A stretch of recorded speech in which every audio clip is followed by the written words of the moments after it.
Olá, bom dia! Hoje é dia 28 de janeiro de 2021, esse é o Today, são 7 horas e 7 minutos, um pouquinho atrasado que eu estava fazendo aqui a mudança das redes da internet aqui, levei um tempinho para fazer isso daqui, mas deu certo.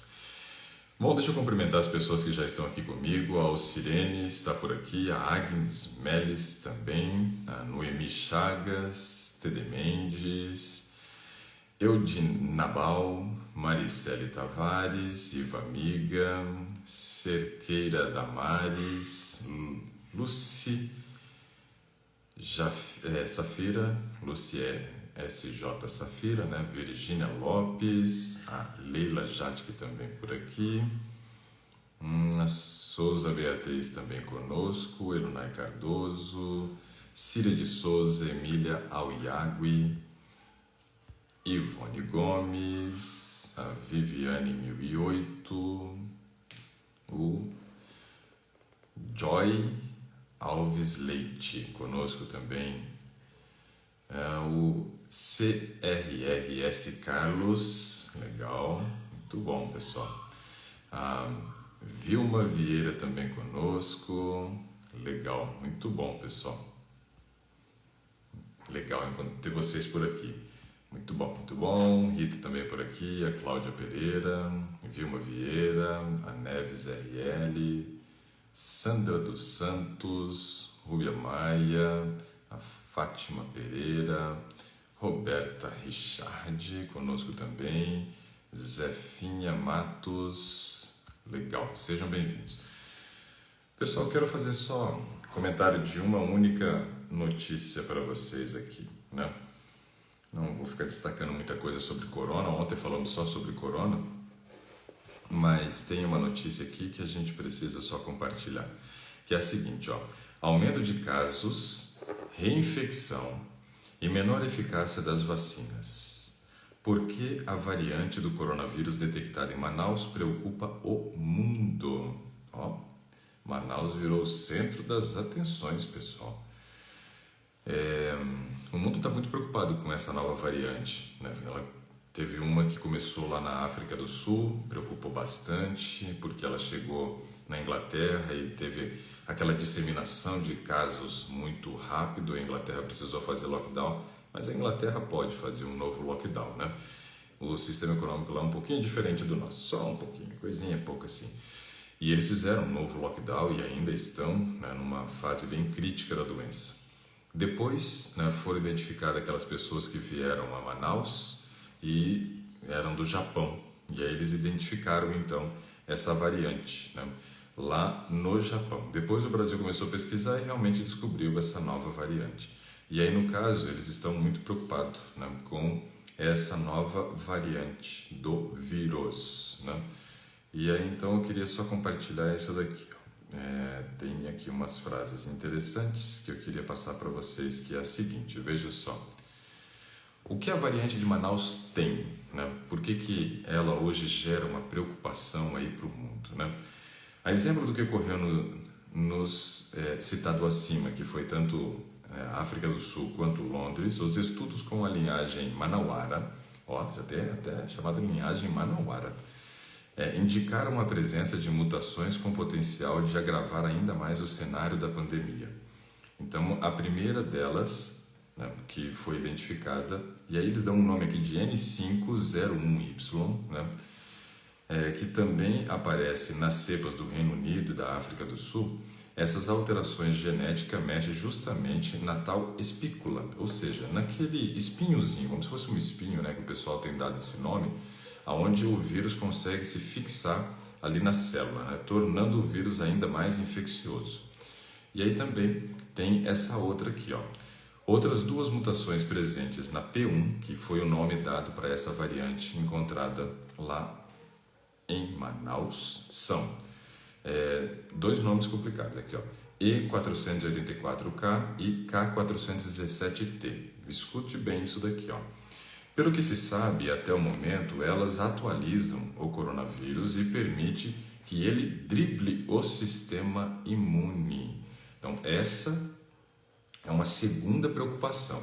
Além dele ter aquela mesma condição da variante da África do Sul e também da variante encontrada no Reino Unido, que melhora o processo de fixação do vírus na célula, ainda foi encontrado essas duas outras alterações, né, que parece fazer com que o vírus consiga driblar o sistema imunológico, né? Isso pode acontecer em indivíduos que já tiveram Covid antes, ou seja, então não é para todas as pessoas.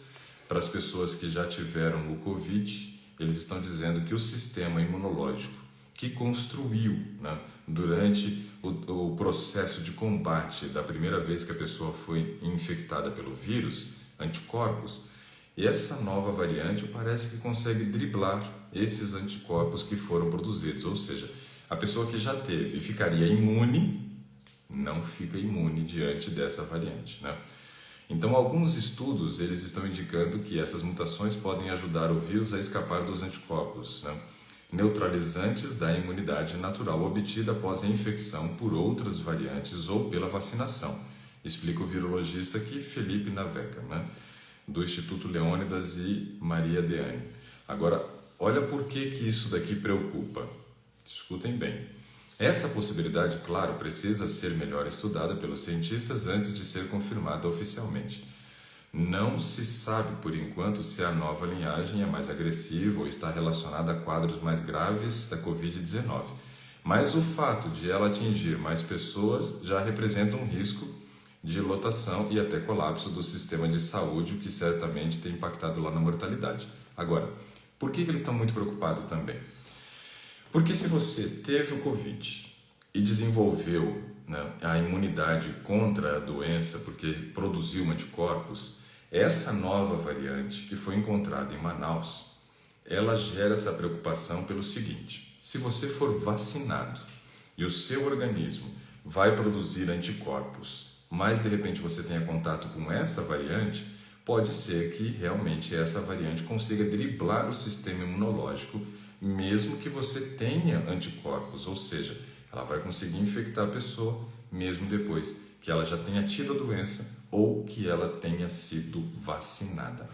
Então essa é a grande preocupação dessa variante que foi encontrada em Manaus. E isso está gerando então uma especulação no mundo inteiro. Eles estão falando muito sobre essa nova cepa que foi gerada, ou que surgiu em Manaus, né? E também o problema da reinfecção, da pessoa ter tido já o Covid e ter o Covid novamente. Então são coisas que realmente acabam preocupando. E aquilo que nós estamos falando, quanto maior for as aglomerações, quanto mais as pessoas estiverem saindo sem máscara e promovendo a disseminação mais rápida desse vírus, quanto mais pessoas são infectadas, maior a chance de surgir ainda outras novas cepas. Até agora, temos cepas que promovem um processo de infecção mais rápido, ou seja, que contamina mais pessoas, é mais contagiosa. Porém, ainda não surgiu uma cepa que aumenta o grau de mortalidade. E é isso que nós não queremos, que surja justamente uma cepa que tenha um grau de mortalidade maior.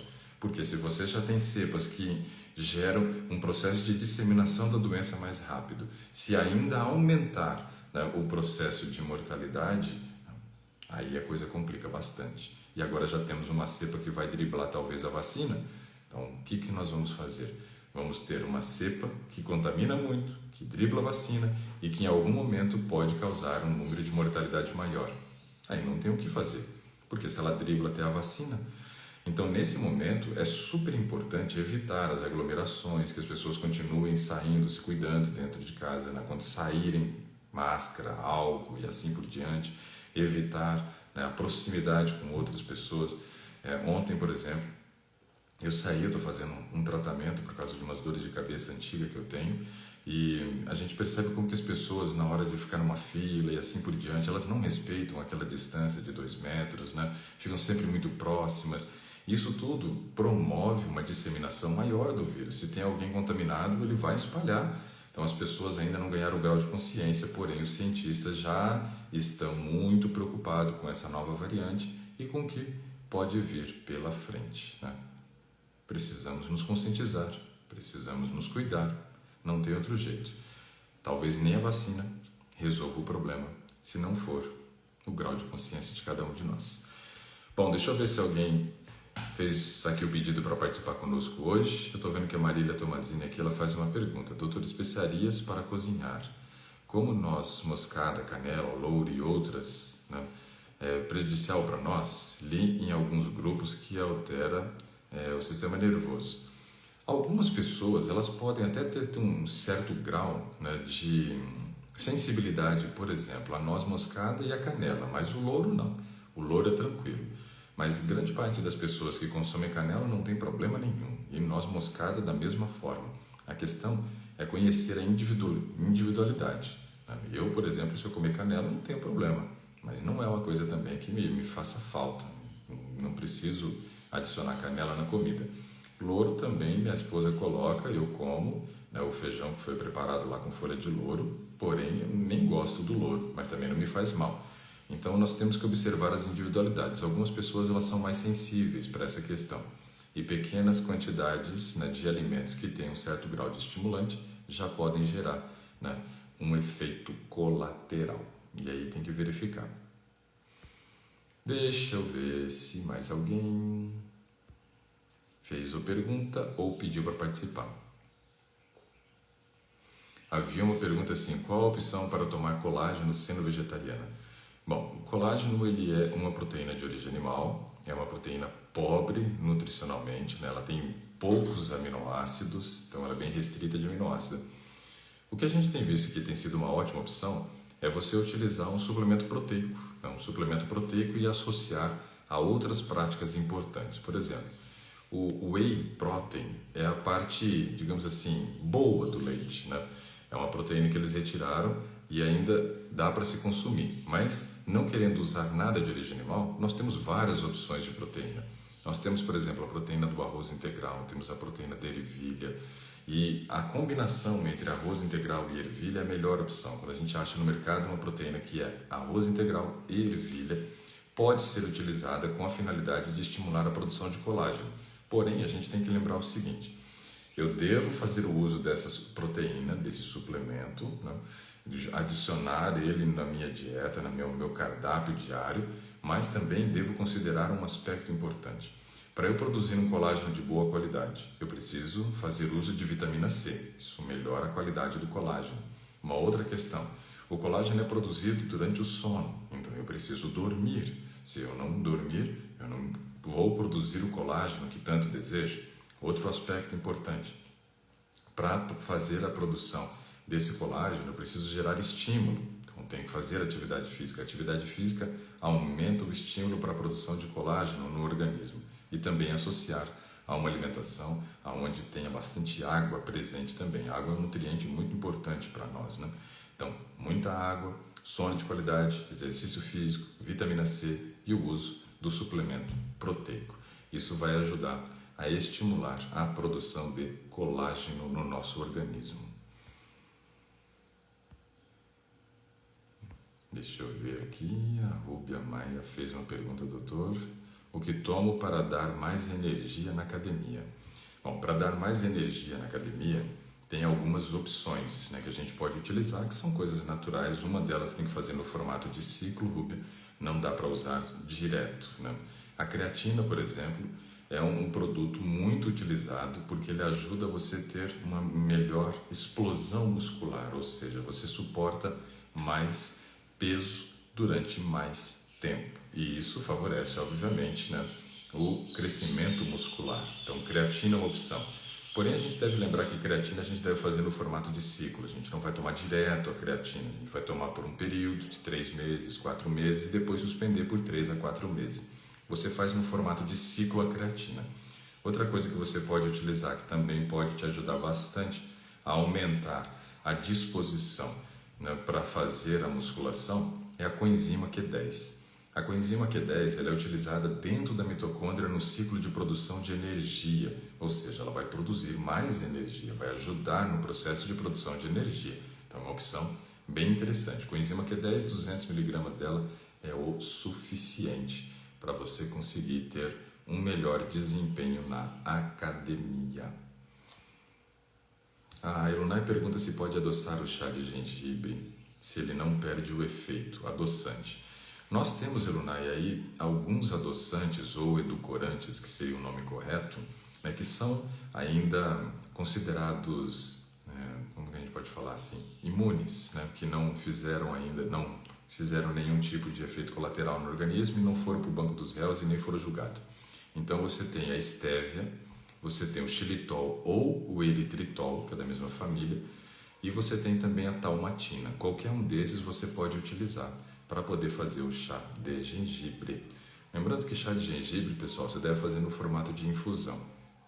Antigamente, se pensava que para fazer a extração do gingerol, que é um composto presente no gengibre, que ele é termogênico, ajuda a melhorar então o nosso metabolismo e a queimar gordura, antigamente pensava-se que era necessário fazer o processo de cozimento do gengibre por 15 minutos. Eu mesmo já divulguei essa informação há muitos anos atrás, porque era isso que a ciência apresentava para a gente como sendo a forma de fazer a extração do gingerol do gengibre. Hoje, eles chegaram a uma conclusão que, na verdade, quando você faz o aquecimento, né, do gengibre por muito tempo, você vai fazer uma modificação do gingerol, transformando ele num outro composto que perde a função de ativar o metabolismo.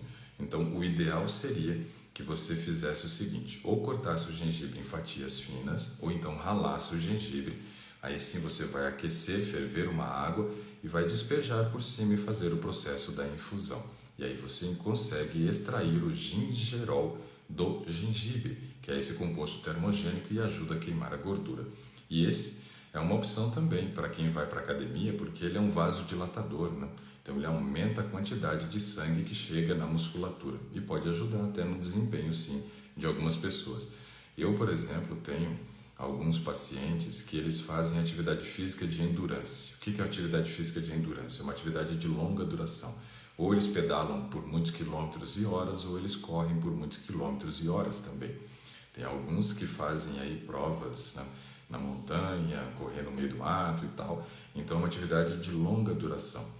É interessante numa atividade de longa duração a gente entender que precisamos ajudar o organismo para que ele tenha um bom desempenho nessa atividade física. Então um aspecto importante é manter muito bem a hidratação, e o chá de gengibre ele serve para hidratar, substituindo 50% da necessidade de água que você precisaria beber durante a atividade física, mas ele também traz esse benefício de melhorar o metabolismo e ajudar a circulação sanguínea. Então, ajuda no desempenho físico também da pessoa. Então, eu sugiro para que alguns levem sempre um pouquinho de chá de gengibre, ou quente ou frio, não importa, depois que você fez, né? Você já extraiu o gingerol e aí você pode utilizá-lo durante uma prova de longa duração também. E as mulheres podem beber chá de gengibre durante sua atividade física na academia. A Carla pergunta assim, ó, bom dia, fale sobre o farelo de trigo grosso e a questão da fibra, né? Bom, farelo de trigo. Vamos analisar o seguinte: se eu tivesse o trigo e eu moesse o trigo, como meu avô fazia, por exemplo, no passado, né? Meu avô foi administrador de fazenda durante muito tempo. No período do verão, né, se planta milho ou soja, lá no Paraná. E no período do inverno, planta trigo ou aveia. Então, fazia plantação de trigo também no período do inverno, apesar de que as fazendas eram prioritariamente de café, até que veio uma geada chamada de geada negra e acabou com todo o café. Hoje o Paraná não é mais um grande produtor de café. O maior produtor de café agora se tornou o Espírito Santo, né? Porque é uma região que não tem quedas de temperatura como a gente vê no Paraná. Então, no período do inverno você planta o trigo. Depois que você colhe o trigo, você tem o grão de trigo. O que meu avô, por exemplo, fazia para que fosse consumido esse grão de trigo? Colocava ele dentro do pilão e aí ia socar o trigo. Socava o trigo e já formava a farinha integral, né? Socando o trigo. Primeiro você dá aquela primeira socada para retirar a palha, depois você soca para poder tirar, então, para transformar ele em farinha. Meu avô brincava dizendo que havia 3 passos para poder comer antes o trigo. Era socar, abanar, socar, ou seja, socar, abanar e socar. Só isso. E aí você consumia, por exemplo, a farinha integral. Na farinha integral, você tem 3 compostos que hoje foram separados e virou 3 produtos. Você tinha o farelo de trigo, você tinha o germe de trigo e você tem a farinha branca. Então, quando você come a farinha integral, você tem os 3 unidos, Mas no processo de industrialização, a indústria fez o seguinte: jogou o germe para um lado, jogou o farelo de trigo para o outro e vendeu para a gente a farinha branca. O germe de trigo, ele vai para a indústria farmacêutica, a indústria de produção de suplementos. Grande parte dos suplementos hoje de vitaminas e minerais que as pessoas compram é feito, né, com o farelo, com o germe de trigo, porque ali tem muitas vitaminas e minerais que foi retirado, vendeu a farinha branca para a pessoa e as vitaminas e minerais vendeu para a farmácia. Depois você vai buscar lá, né, as vitaminas e minerais que faltam. E o farelo de trigo também é separado. E o grande consumidor do farelo de trigo são os animais. E aí eles utilizam isso para os animais, né? Nós temos no farelo de trigo grande quantidade de fibra e um pouquinho de vitaminas e minerais, não muito, mas muita fibra. A minha recomendação sempre é, se possível, consumir a farinha de trigo integral. Porém, para algumas pessoas que têm constipação intestinal e precisam aumentar a quantidade de fibra, né, na sua alimentação para melhorar o trânsito intestinal, o farelo de trigo é sim uma boa opção de fibra. Pode ser consumido sem problema nenhum. Lembrando que é algo que foi dissociado do grão original. Então eles transformaram em 3 produtos. A indústria ganha muito com isso. Antes ela vendia um produto, hoje ela vende 3. Então a carga, né, que ela consegue financeira é maior, o governo também fica feliz, porque são 3 produtos, né, impostos sobre 3 produtos. E aí no caso a gente vai recebendo tudo dissociado depois, né? Compra a farinha branca no mercado, compra o farelo na loja de produto natural e vai buscar o suplemento que vem da farmácia, né? Então é complicado. Mas pode utilizar o farelo de trigo sem problema nenhum, como sendo uma ótima fonte de fibra. Vamos ver o que mais que nós temos por aqui. A Beatriz Souza diz assim, ó, minha vitamina D está em 52,9, B12 está em 208 e a ferritina está em 29. Devo fazer a manutenção? Bom, com relação à sua vitamina D, nesse momento eu não faria uso de nada. Como ela está acima de 40, está num nível muito bom. Você só deve repetir esse exame após o período do inverno. Então nós vamos entrar daqui poucos meses, né, num período onde nós temos menos luminosidade, onde existe uma tendência nítida de queda da vitamina D. Então você vai cair nesse nível de vitamina D. E aí sim, quando chegar no mês de setembro, você faz o exame e, dependendo do resultado, faça as devidas correções. Mas agora não é muito necessário fazer suplementação, não. O nível está muito bom, 52,9. Já a B12, essa sim precisa suplementar. Quando chega abaixo de 200, a gente recomenda fazer suplementação com injeção. Como está acima de 200, comece a tomar um Citoneurin 5000. É o produto mais barato que a gente encontra no mercado e ele é eficaz. Então, um Citoneurin 5000, um comprimido por dia durante 3 meses, porque está em 208, né? E a sua ferritina também já não está das melhores, né? A gente sabe que o menor nível de ferritina é 10, né? Mas ninguém quer estar no 10, né? Pois é, coisa é ruim. Então, eu sempre penso ter uma margem de segurança. Essa margem de segurança, para mim, o mínimo seria 50. Então, no teu caso, Beatriz, já vale a pena sim fazer a correção da ferritina também. Então, use por volta de 40 a 65 miligramas de ferro, o que daria talvez aí um total de 160 miligramas de sulfato ferroso. Então, procure o sulfato ferroso nessa dosagem e comece a tomar um por dia nos intervalos das refeições durante 30 dias. É o suficiente para que você provavelmente atinja pelo menos o nível de 50 de ferritina. A Dulcineia faz uma pergunta aqui, deixa eu ver qual que é. E a todos, tá? Vitamina D3 está 27, estou tomando 4.000. Posso tomar 2 cápsulas? Deve, Dulcineia. Porque eu sempre falo que entre 20 a 30 eu faço correção com 7.000 e 8.000, muito próxima, mas pelo menos está maior, nunca menor do que 7.000. Então você pode tomar 2 cápsulas diárias durante um período de 3 meses e aí você repete o exame para a gente descobrir em que nível que está a sua vitamina D e aí fazemos as devidas correções se assim for necessário. Muito bom. 2 cápsulas de 4.000 vai ser excelente para a gente conseguir um bom resultado. Vamos ver aqui, também tem a seguinte pergunta, fala sobre PTS, proteína texturizada de soja. Ouvi você falando um dia sobre consumir só 3 vezes na semana, tem algum problema consumir todos os dias? Então, vamos lá, Paty. A questão é a seguinte, a soja, ela tem o que a gente chama de fitoestrógeno, fito de vegetal, né? Estrógeno, similar ao hormônio estrogênio produzido pelas mulheres. Então não é interessante o consumo diário da proteína texturizada de soja. Por quê?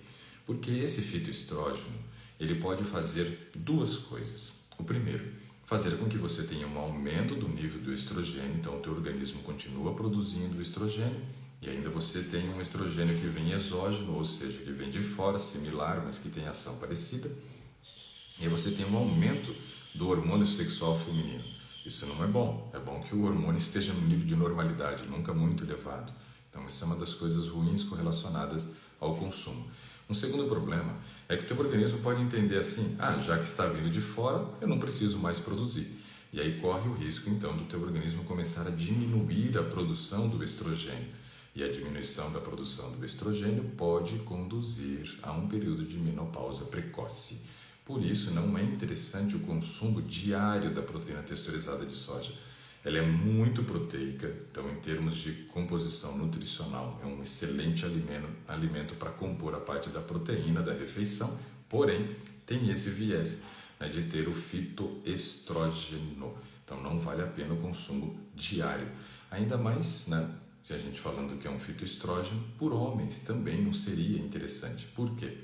A gente sabe que o consumo exagerado, né, de produtos que contêm o fitoestrógeno em homens pode desenvolver ginecomastia, que é o desenvolvimento de mamas, né? É raro isso acontecer, porém pode. Então sempre que existe uma possibilidade, a gente sempre fica com o pé no freio, né, e não acelera nessas situações. Então por isso acredito não valer a pena consumir diariamente. Em casa nós não consumimos diariamente, na verdade faz tempo que a gente já não consome proteína texturizada de soja. A gente usa em algumas situações em casa, quando às vezes faz uma panqueca, ou quando faz um pastel, ou quando acaba fazendo um molho à bolonhesa para o macarrão. Mas aqui em casa o macarrão predileto é o alho e óleo, né? Então acabamos não utilizando tanta proteína texturizada de soja. Quando fazemos taco, né? Quando fazemos taco, aí a gente consome proteína texturizada de soja. Então, pensando assim, faz 2 semanas quase que nós consumimos, que foi quando recebemos amigos em casa, todos eles limpos, também moram na roça, né? Então ficam lá isolados, né? E aí vieram almoçar conosco, o Robson Fonseca, grande amigo. Deixa eu ver aqui, ó. A Helena pergunta assim, ó, como tomar o zinco? Podemos ir alternando de mês a mês o uso dos suplementos? Até pode, mas os suplementos eles podem ser tomados juntos sem problema nenhum. Agora, o zinco ele é um mineral que deve ser ingerido junto ao horário da refeição. O zinco ele tem um papel muito importante no organismo de melhorar a circulação. Então, assim, para todas as pessoas que têm, por exemplo, hipertensão, eu sempre ofereço aí por volta de 15 a 20 miligramas de zinco diariamente. Isso não vai gerar nenhum tipo de sobrecarga ao organismo e pode trazer um grande benefício para quem tem hipertensão. Se a gente melhora a circulação sanguínea, tendemos a diminuir a pressão, ajudar no controle da pressão sanguínea dessas pessoas. Então é algo muito interessante. O zinco também é uma opção bem interessante para esse momento de pandemia que estamos vivendo, porque se melhora a circulação sanguínea, chega mais oxigênio, mais nutrientes, mais água e ajuda na retirada de toxina das células, o que melhora nossa imunidade. E para pacientes diabéticos também é uma opção interessante. Por quê? Porque a gente sabe que o aumento da glicose sanguínea começa a deixar o sangue mais viscoso, ou seja, aquele sangue, entre aspas, né, mais grosso, e a gente tem mais dificuldade de fazer a circulação, né, pelo vaso sanguíneo. O zinco ajuda nessa fluidez, né? Então é bem interessante. Vamos ver o que mais. Hoje vocês começaram a fazer só pergunta, né? Ninguém pediu para participar. Vamos aqui então responder perguntas. A Elunai pergunta como driblar o sistema imune, falando ainda da notícia que eu trouxe, né, a respeito da preocupação que a ciência está tendo com essa variante, essa nova cepa que surgiu em Manaus. Então, Elunai, eles ainda estão tentando entender como isso funciona. Porém, a gente precisa entender assim, ó. Nós temos um tipo de linfócito chamado de linfócito T naive. Quando nós temos o contato com um antígeno, o que é um antígeno? É um invasor do nosso organismo. O linfócito T naive desce da sua torre de comando, manda os macrófagos lá primeiro, e aí chega o linfócito T naive e ele faz, né, o contato com esse antígeno, ou seja, com o invasor, e ele produz anticorpos. E esses anticorpos, eles servem para trazer o restante do sistema de defesa, criar todo o processo inflamatório ali de combate ou infeccioso, né, no processo de combate ao antígeno que entrou no nosso organismo. E esses anticorpos que produziram, ou esses linfócitos que produziram esses anticorpos, quando você tem a entrada novamente desse mesmo antígeno, rapidamente ele consegue recrutar o sistema de defesa para destruir esse antígeno. Porém, o que parece é o seguinte: esses anticorpos vêm, fazem a produção, esses linfócitos vêm, fazem a produção dos anticorpos, o que seria então o suficiente para que você não tivesse uma nova infecção, né, do vírus. O vírus chegando, rapidamente o linfócito viria, já tem anticorpos produzidos, recruta o sistema de defesa, mata o vírus e acabou. Você não teria uma segunda infecção do corona. Porém, essa alteração que sofreu no RNA, ou seja, na parte genética do vírus, faz com que ele tenha a possibilidade de, mesmo o teu organismo tendo produzido anticorpos para o coronavírus, que não identifique esse vírus como sendo coronavírus. É como se fosse um novo vírus, que de repente o teu organismo vai ter que mandar novamente os linfócitos T naive, vai ter que produzir novamente anticorpos para essa variante específica. Então, aparentemente é isso que pode acontecer. Então, ele dribla os anticorpos que já foram produzidos para o corona, não identifica como se fosse corona, e ele vai gerar novamente a doença. Então, essa é a grande preocupação do momento para a ciência, nessas novas variantes, né, que foram surgindo, poder chegar ao momento delas conseguirem driblar os anticorpos. E aí veja, se a pessoa não teve o contato com o vírus, mas tomou a vacina, ele vai produzir os anticorpos, mas vai que chega essa cepa nova, aonde não é identificada como sendo uma cepa de coronavírus. Ela consegue driblar o sistema de defesa e vai promover o aparecimento da doença. Então essa é a grande preocupação da ciência nesse momento. Por isso, juízo em primeiro lugar, né? Senão a coisa pode complicar. E aí, danou-se. Bom, vamos ver o que mais que a gente tem por aqui. O povo ficou assustado com essa notícia, né? E é para ficar mesmo. A Aldeir 9 pede aqui um suplemento para exaustão. Aquela coenzima Q10 que eu falei, ela é muito utilizada para isso, Aldeir, para que a gente aumente a produção de energia dentro das mitocôndrias. Só que aí nós precisamos somar com duas coisas. Veja, eu posso dar a coenzima Q10, que vai aumentar a quantidade de energia que a minha mitocôndria tem a possibilidade de produzir, porém, algumas pessoas têm uma quantidade muito pequena de mitocôndria, que são as usinas produtoras de energia no nosso organismo. Por isso, é extremamente importante que a gente aumente o número de mitocôndrias também. Não que eu tenha somente a coenzima Q10 para estimular a mitocôndria a produzir mais energia, mas que eu aumente o número de mitocôndrias. Por isso é interessante a gente associar a coenzima Q10 com a prática da atividade física. Essas duas coisas trabalham, né, em união para que a gente possa realmente vencer um processo de exaustão. Porém, tem que avaliar por que está com essa exaustão. Muitas vezes a exaustão não vai ser corrigida nem com atividade física, nem com o uso da coenzima Q10. Porque às vezes essa exaustão pode estar correlacionada a uma anemia por falta de ferro, por falta de ácido fólico ou por falta de vitamina B12. Então é necessário, Aldeir, fazer exames bioquímicos, descobrir se você não está com anemia descobrir se não está tendo falta de ferro, se não tem falta de ácido fólico, se não tem falta de vitamina B12. Um segundo motivo que também pode gerar exaustão, cansaço, é quando você está com alterações dos hormônios da tireoide. Quando, por exemplo, o seu TSH está elevado e aí você tem um menor nível de T4, tiroxina, T3, triodotironina, ou seja, um quadro de hipotiroidismo. Isso também gera muita exaustão. Um terceiro motivo para você sentir exaustão é quando você também está com um nível de cortisol muito baixo. Pessoas, por exemplo, que tiveram ou passaram por situações de muito estresse durante muito tempo, meses ou anos, isso sobrecarrega o trabalho da glândula responsável pela produção do cortisol, a glândula adrenal. E ela pode entrar num processo de fadiga, a gente chama isso de fadiga adrenal. Aí o nível de cortisol, que ficou durante anos ou meses elevado, ele cai. E ao cair, você sente esse nível de exaustão. Então é importante observar também, fazendo o exame bioquímico de cortisol, para descobrir se o problema não está correlacionado a uma fadiga adrenal, que aí no caso você teria que tomar hidrocortisona.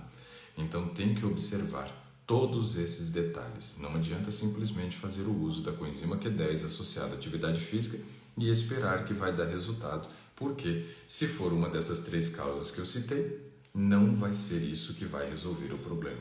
Ou seja, preciso investigar, ver se não tem uma anemia, se não tem uma fadiga adrenal ou se não tem um hipotiroidismo envolvido. As 3 principais causas de fadiga. A Helena diz assim: viver como se não tivesse vacinado. É isso mesmo. Pessoas que forem vacinadas, vivam como se não tivessem sido vacinados. E isso não quer dizer que a vacina não é eficaz. Quer dizer que o vírus está sofrendo alterações, né? Está tendo mudança na sua estrutura genética. E por quê? Justamente porque o povo vive como se não tivesse vacinado. E não foram ainda, né? A grande maioria. O Brasil ontem tinha 844 mil vacinados. Eu não vi estatística de hoje para saber se já passamos de 1 milhão. Porém, 1 milhão, o que é 1 milhão dentro do tamanho da população nossa, né? É muito pequeno. Então as pessoas, mesmo que sejam vacinadas, nesse primeiro momento vão ter que continuar vivendo como se não tivessem sido vacinadas. E não porque a vacina é ruim, não porque a vacina não é eficaz, mas sim porque o vírus está sofrendo modificação. E a modificação do vírus, ela ocorre justamente pela quantidade de pessoas que vão sendo contaminadas. Quanto mais esse vírus circula entre as pessoas, maior é a chance dele sofrer uma mutação e criar uma cepa nova. Ou seja, enquanto o povo não criar juízo, não vai ser a vacina que vai dar jeito, né? Porque as pessoas vão continuar ainda se aglomerando, vão continuar promovendo a disseminação do vírus, e quanto mais pessoas o vírus contamina, maior é a quantidade de chance de formar uma nova cepa. Então, tem que ter juízo. Vixe, agora falta 15 minutos para as 8 e eu vi aqui que a Neves disse que tinha resultados do exame da filha de 8 anos. Vamos tentar amanhã, Neves. Amanhã ainda é sexta-feira, é isso mesmo. Amanhã é sexta, então tem mais um today ainda essa semana. Vamos ver se amanhã você pede mais cedo e eu consigo verificar, né, a tua mensagem mais cedo para te chamar, né? Agora com 15 minutos é muito pouco para a gente poder analisar exames, né? Deixa eu ver aqui, ó. Temos que investir mais do que nunca na nossa imunidade. Foi a Luzineide Costa que falou isso, não tem dúvida. No momento da história que provavelmente todos nós vivemos, né, nunca houve tanta necessidade de investir na qualidade de vida pensando no aumento da imunidade. Nunca houve uma necessidade tão grande de ter a imunidade alta quanto agora.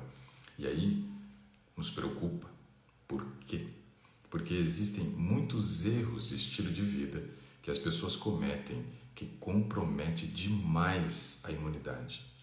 Tem uma drosófila, uma mosquinha dessas de fruta voando aqui em volta da minha cabeça. Ô bichinho chato. E quais são os principais erros de estilo de vida que as pessoas cometem que acabam comprometendo a imunidade? Bom, o primeiro deles, né, que a gente pode falar aqui, são os erros alimentares, né? As pessoas se alimentam pelo menos 3 vezes ao dia. Imagina quem come errado 3 vezes ao dia. São 3 vezes que você está prejudicando o teu organismo ao invés de ajudar o seu organismo. Então isso é algo preocupante. Outro aspecto que a gente precisa considerar é que esses erros de estilo de alimentação, de padrão de alimentação, têm gerado obesidade. Nós temos hoje, segundo novas estatísticas, 60% da população acima do peso. 60% é 6 de cada 10 brasileiros. Ô, mosca chata, ainda vou pegar você vai ver. E aí nós temos, então, obesidade como sendo um dos grandes problemas para a imunidade. Por quê? Se as pessoas estão acima do peso, a gente precisa entender que tem um percentual de gordura maior. Esse percentual de gordura maior, ele gera inflamação no organismo.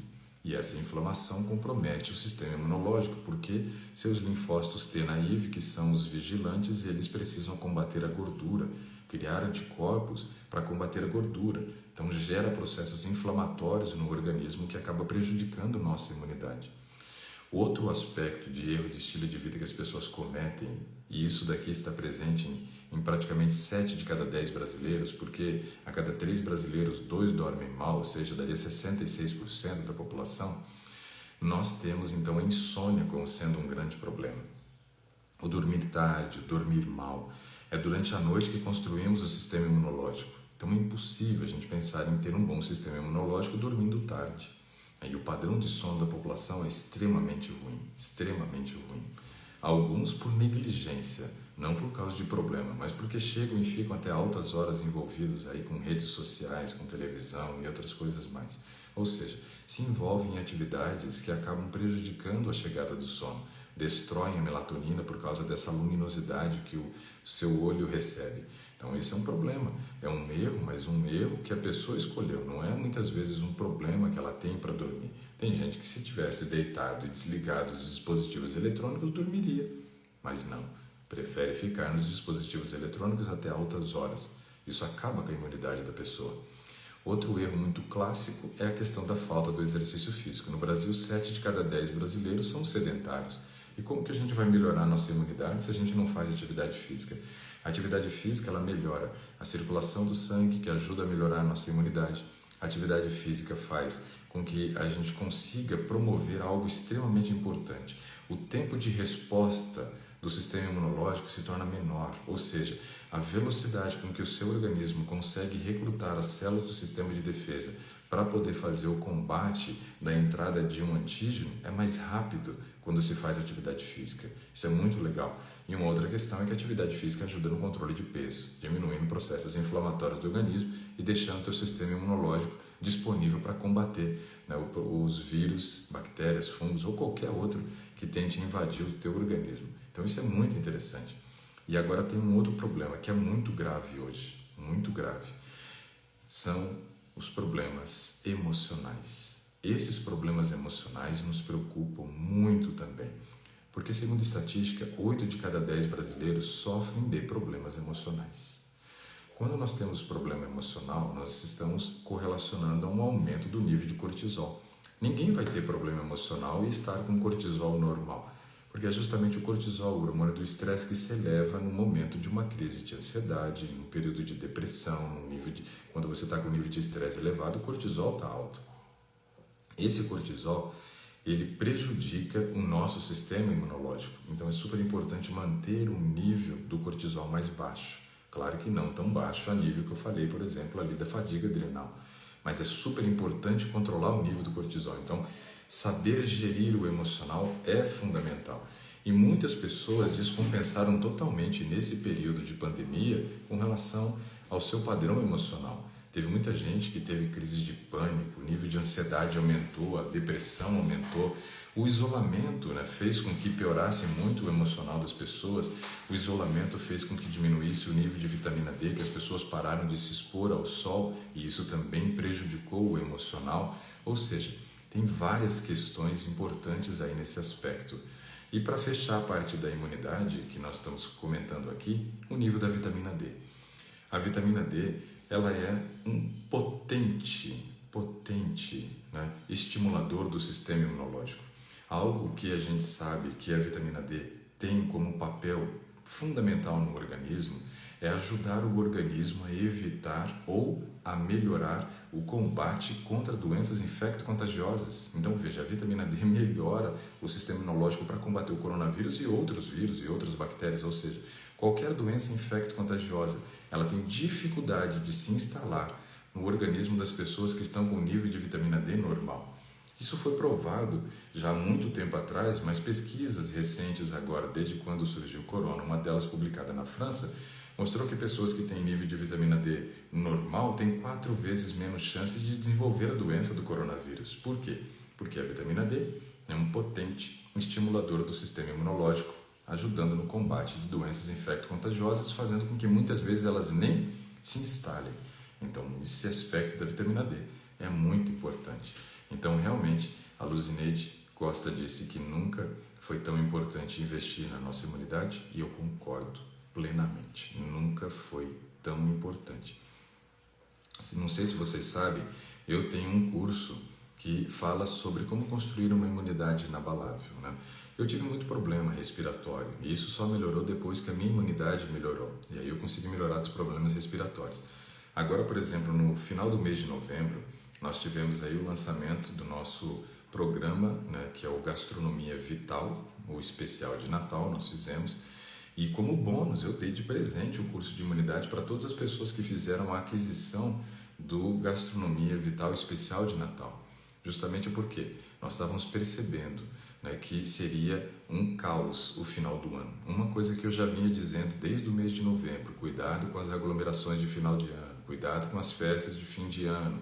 E aí, no caso, nós demos a imunidade de presente ali em novembro para que as pessoas tivessem praticamente um mês, né, para aplicar aqueles conceitos e assim elas tivessem a possibilidade de reunir as suas famílias, estando preparadas para combater o vírus caso fosse necessário. E nós percebemos que o aumento de casos no mês de janeiro tem uma correlação direta com as festas de fim de ano, com as aglomerações tanto ali no Natal quanto também no Ano Novo. Ou seja, as pessoas promoveram aglomerações, mas não fizeram o devido preparo para que de repente estivessem expostas a essa situação. A sua imunidade não estava preparada.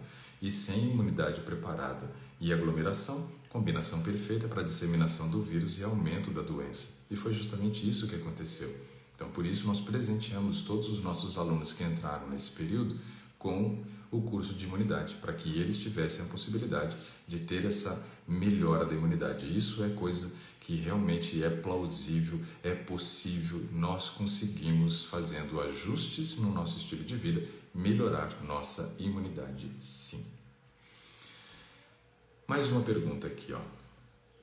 A Ellen faz a seguinte pergunta: doutor, estou gestante e gostaria de saber se vale a pena tomar vacina já que, mesmo tomando a vacina, ainda há o risco de pegar o Covid. Bom, assim que liberarem a vacina para o grupo de gestantes, ainda não foi liberado, né? Tome, mesmo que você esteja gestante. Porém, a gente precisa lembrar que nesse momento não foi liberado para o grupo de gestante. Eles estão trabalhando inicialmente com o grupo dos médicos e já pegando alguns pacientes, né, em determinadas regiões, que são os idosos. Por exemplo, aqui ontem eu vi uma notícia em Brasília dizendo que os profissionais de saúde acima de 60 anos, mesmo que não atuem diretamente no hospital, mas atuem em clínicas, né, em outros setores, estão sendo já convidados a também fazer, né, o uso da vacina, tomar a vacina. Os profissionais, né, da área de saúde acima de 60 anos.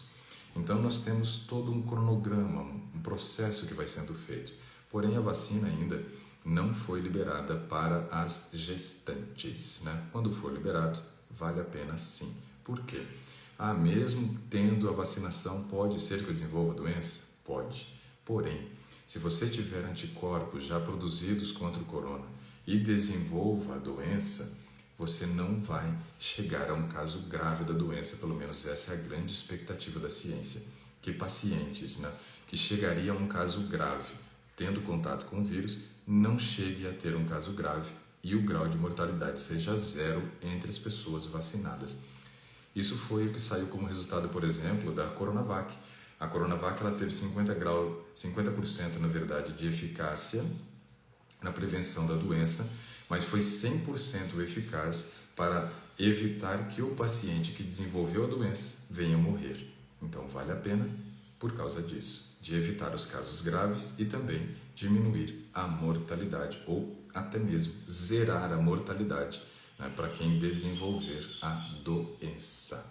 Então vale muito a pena sim esse processo da vacinação. Mesmo que o pessoal esteja morrendo de medo, mesmo que tenha aí fake news para tudo quanto é lado falando de vacina, né?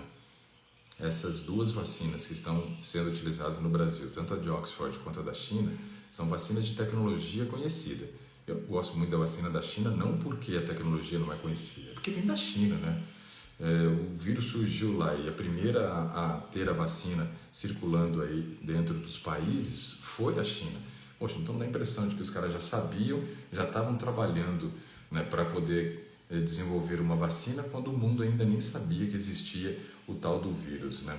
A China é um país, né, complicado, não divulga informação, fica escondendo informação, então eu acredito que a Coronavac seja sim uma vacina eficaz, porém não gosto dela justamente por ter vindo da China e achar que eles tenham começado todo o trabalho de produção da vacina antes mesmo dos outros, porque eles já sabiam do vírus, mas não compartilharam. Um país que só pensa em dinheiro e no crescimento da sua economia, então por isso eu não gosto da vacina da China, por isso não gosto, não que ela não seja eficaz, né? Não que ela seja perigosa, mas por causa da relação do país com os outros e a forma como eles conduziram essa pandemia também, não gostei. A própria OMS teve muita dificuldade de obter informações da China, tudo muito escondido lá. Você acha que o número de mortalidade na China foi só o que foi divulgado? Não acredito, mas nunca, né? Nunca, nem que me prove que é verdade, eu vou continuar desacreditando. A Vera Lúcia pergunta assim, o glúten tem alguma relação com as alergias? Sim, e muitas, Vera. Não são todas as pessoas que têm processo alérgico ao glúten. Porém, é necessário fazer o teste alérgico. Fazendo o teste alérgico, você vai descobrir se você tem 1, 2 ou 3 cruzes de alergia ao glúten. Se tiver uma cruz só, não se preocupe com ele. Pode continuar usando sem problema nenhum. Se aparecerem 2 cruzes no seu exame de alergia ao glúten, aí você deve suspender por pelo menos 3 meses, depois voltar a utilizar e mais 3 meses repetir o exame. Pode ser que tenha diminuído esse grau de alergenicidade do glúten. E se aparecer 3 cruzes, aí vale a pena a retirada por completo do glúten. A Gilma Pimentel pergunta se diabético pode usar o citoneurin, né? Pode sim, se diabético pode utilizar suplemento de vitamina B12 sem problema nenhum. E a Luísa pergunta fala assim, peguei os exames ontem, minha B12 está em 156, vitamina D está em 12, uau, né? Como faço suplementação? Luísa, se você está com deficiência nos dois, tanto na vitamina B12 quanto na vitamina D, a sua vitamina B12, por estar abaixo de 200, a melhor forma de correção são 6 injeções de citoneurin, 5.000 microgramas, uma por semana, revezando o lado, né, das nádegas. Então, 6 injeções de citoneurin. Precisa corrigir rápido, está muito baixo, né? Abaixo de 200 é muito ruim, tem um monte de efeito colateral pela falta de vitamina B12. 6 injeções de citoneurin, uma por semana. E com relação à vitamina D, que está em 12, horrorosa, né? Horrorosa, se tivesse abaixo de 10 era injeção também. Mas estando entre 10 e 20, você pode tomar uma dose de 15.000 UI diariamente de vitamina D por um período de 3 meses. 15.000 UI de vitamina D durante 3 meses. Essa vitamina D precisa ser ingerida junto com a refeição da manhã ou o almoço, que são as refeições que geralmente a gente coloca mais gordura, tá bom? Um aspecto importante, tem muita gente que está, e eu também acabei encontrando uma vitamina D de 50.000 UI. 50.000 UI, se eu dividir por 7, vai dar uma média aí de 7.000 UI diária. Então, você tomando 2 cápsulas de 50.000 UI diariamente, não, desculpa, 2 cápsulas de 50.000 UI na semana, já vai dar a dose de aproximadamente 15.000 UI que nós queremos. Então, pode ser 2 cápsulas de 50.000 ao invés de ser 15.000 diário também, tá bom? Isso vai te ajudar bastante. 8 horas e 1 minuto, comecei um pouquinho atrasado hoje, estava mudando aqui a questão da conexão da internet, não estava dando certo, mas vou ainda falar mais uns 5 minutos com vocês, ok? Então deixa eu ver o que mais que tem aqui de pergunta. Ó. A Debrito Vera Lúcia diz assim, ó, tenho aqui um complexo vitamínico, chama Vitrine, posso tomar para não desperdiçar ou não é interessante? Não, pode tomar para não desperdiçar, porém eu nunca gosto de que a pessoa fique tomando esses complexos vitamínicos, né, ou vitamínicos e minerais. Por quê? Ali eu tenho um pouco de cada coisa, só que eu tenho carências específicas, eu não tenho carências em todas as vitaminas ou minerais. Então acaba sendo muito mais interessante o processo de você descobrir quais são as suas carências e corrigir especificamente aquelas vitaminas ou minerais que tenham alteração. E não ficar tomando complexo polivitamínico. Claro que você pode tomar, não vai fazer mal nenhum, ainda mais porque as dosagens da concentração de vitaminas e minerais deles não são tão elevadas a nível de gerar toxicidade. Então assim, ó, Vera Lúcia, não vai fazer nenhum mal, porém, não vejo como sendo a melhor opção se eu quisesse corrigir alguns problemas que eu tenho. Para dar um up, assim, um plus, tranquilo, mas é sempre importante exames bioquímicos, definir quais são as carências e aí sim trabalhar especificamente nas carências.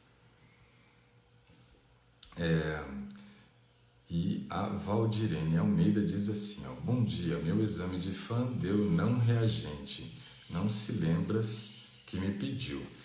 Valdirene, e agora precisaria lembrar do caso direitinho, né? Mas não dando reagente é uma notícia boa, o fã.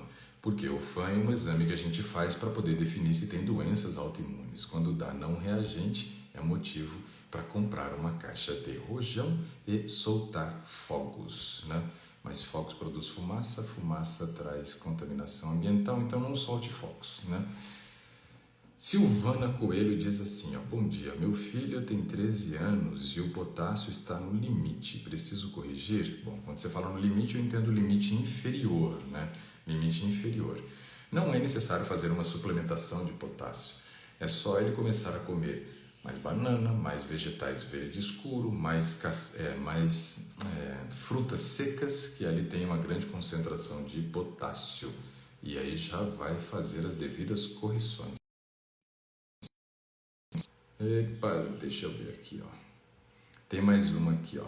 Minha vitamina D está em 25, tá baixa? Sim, está no nível de insuficiência, Selma. Então vale a pena 7.000 IU por dia durante um período de 3 meses. Vamos ver aqui mais uma. É verdade que proteína vegetais causa inflamação? Não. A única proteína vegetal que pode gerar algum problema com relação à inflamação é o glúten. Nenhuma outra proteína vegetal, né, tem qualquer pesquisa que mostre que ela tem potencial inflamatório. As proteínas que mais geram inflamação são, em primeiro lugar, proteína do leite. O leite. Leite é um problema. O leite tem a caseína. A caseína é a proteína que mais gera processos inflamatórios no nosso organismo, né? Depois, em segundo lugar, vem a proteína do ovo, a albumina. Tem muita gente que tem problema com o ovo, né?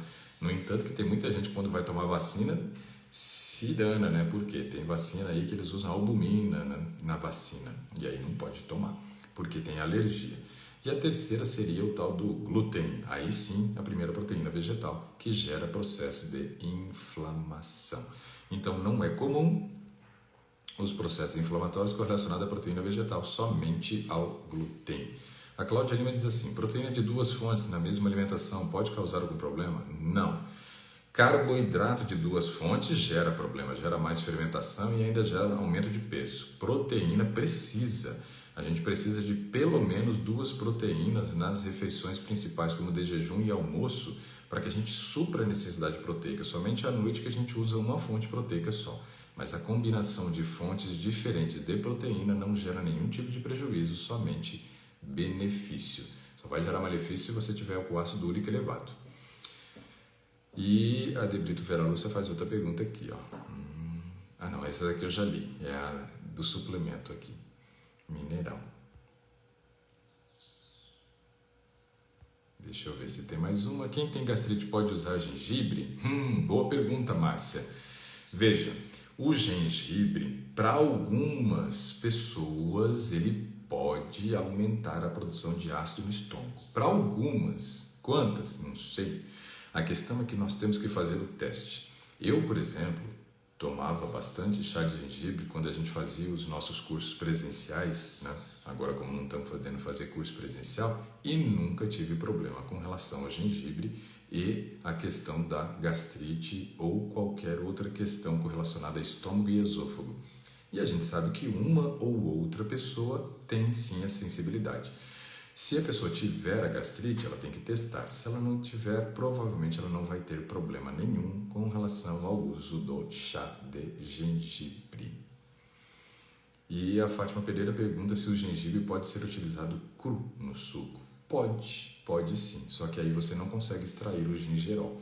Então, mais interessante do que usar o gengibre cru na hora de fazer um suco é você picar o gengibre, fatiar ele em fatias finas ou ralar, fazer a infusão e aí usar aquela infusão, aquele chá que você fez para preparar o seu suco. Aí você vai ter gingerol e vai ajudar a queimar gordurinhas. A Selma Silva diz que a ferritina dela está em 3. Estou muito preocupada. Não é só você não, eu também estou muito preocupada, Selma. 3, né? Tá muito baixo. Esses dias eu peguei o recorde, né? Que eu fiquei assustado do dia que era 5, alguém me disse que tinha 2,5 e aí descobri uma paciente que estava com 1 de ferritina. Você precisa corrigir, Selma, só que não adianta fazer correção via oral agora. O ideal é que você faça a sua correção da ferritina através de infusão, ou seja, direto na veia.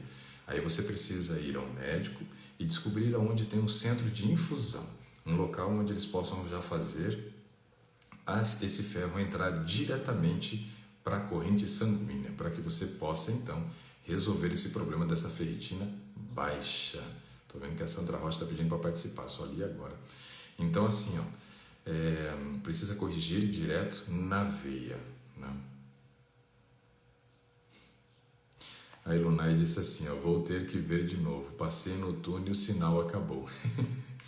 A Ilunai está indo para o trabalho e aí ela pega metrô. Ela vai assistindo dentro do metrô. Veja só como que a pessoa, quando realmente entende que precisa de mais informação para cuidar da saúde, não importa, né, o horário, não importa o local, ela vai estar buscando essas informações. Eu parabenizo e elogio muito a Ilunai pelo que ela tem feito, né, em termos de todos os dias pela manhã estar aqui acompanhando, estar colocando em prática.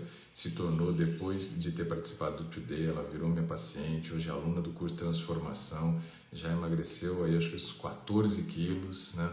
Está mudando, ainda tem alguns quilos ainda para eliminar, mas vai chegar lá, não tenho dúvida. Uma pessoa dedicada, esforçada como tem sido a Ilunai é louvável. Seria ótimo encontrarmos todas as pessoas assim. Olha só, ela tão dedicada que ela escreveu assim, a @Sandra Rocha quer participar. Então ainda se preocupa em ajudar o próximo, né, que fez o pedido e eu não tinha visto ainda. Né? Então assim, me encanta quando eu vejo pessoas que estão se dedicando não só à sua saúde, mas preocupada com a saúde dos outros. Parabéns, Ilunai. Fico muito feliz, né, da maneira como você tem conduzido aí a tua vida agora. E a Neves também, mais uma vez, escreve que gostaria de participar. Pessoal, já deu 8 horas e 10 minutos, já estamos com 1h03 de live. Eu comecei hoje, como eu disse, um pouquinho atrasado por causa da internet, que eu estava mudando a rede aqui, mas gostaria de desejar um ótimo dia para todos vocês, né? Que vocês realmente tenham um dia abençoado e que Deus também possa te proteger dessa, né, pandemia, porque o negócio está feio. Nós estamos aí com um descontrole do número de casos, um aumento, né, em várias regiões do Brasil, e que Deus continue nos protegendo e nos dando sabedoria para fazermos melhores escolhas para aumentar nossa imunidade, que essa sim é a melhor coisa que nós temos a fazer nesse momento. Enquanto isso, a gente vai aguardando chegar o nosso dia da vacinação e que ela também consiga cumprir a sua função. Pessoal, um ótimo dia para todos vocês, né?